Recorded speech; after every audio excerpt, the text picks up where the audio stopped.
नमस्कार मित्रांनो, मी रोहित परत एकदा. आज होळी होती आणि ऑफिसमध्ये बहुतेक स्टाफ आले नव्हते. तरी जे काही मोजके आले होते, तर त्यामध्ये एका आमच्या कलीगने मोतीचुराचे लाडू असं मिठाई आणली होती. फार सुंदर लाडू होते, अगदी देशी घीचे. मी सगळ्यांनी खाल्ले आणि मी तर 3 खाल्ले ॲक्चुअली. आणि शेवटी 5-6 असे काहीतरी उरले असणार. तर जास्त लोकं नव्हती, शेवटी आम्ही दोघंच होतो.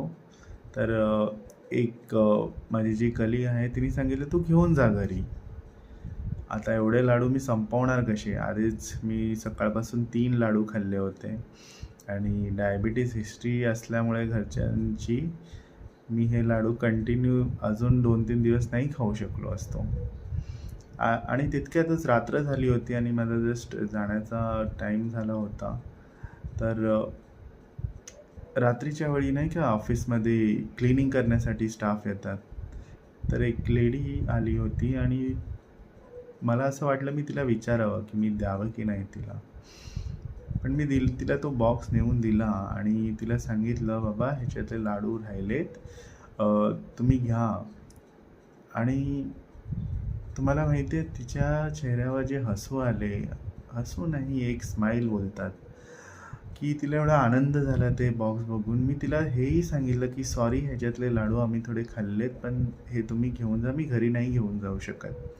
तरी तिने थँक बोललं आणि तिने हसत-हसत ते लाडूचा बॉक्स घेतला माझ्याकडून.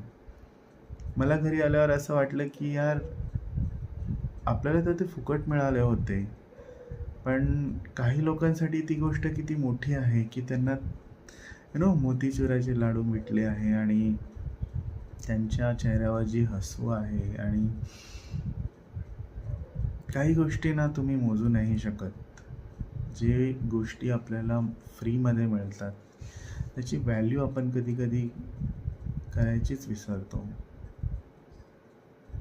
म्हणून असं वाटतं, की जे आहे त्यात खूप समाधान मानवावे माणसाने आणि छोट्या-छोट्या गोष्टीत आनंद शिकावा, आनंद बघावा. तुम्ही असं एक छोट्या-छोट्या गोष्टीत हा आनंद आणि ह्या आयुष्याचा खूप अभिमान बोलू शकतो किंवा मला शब्द भेटत नाही, आय एम सॉरी. पण धन्यवाद बोला देवाला, की तुम्ही अजूनही जिवंत आहात आणि तुम्हाला जे मिळते, तुमच्याकडे जे आहे, तुमच्याकडे जी लोकं आहेत त्यांना जपा आणि रोज झोपताना देवाला धन्यवाद करा. Thank you.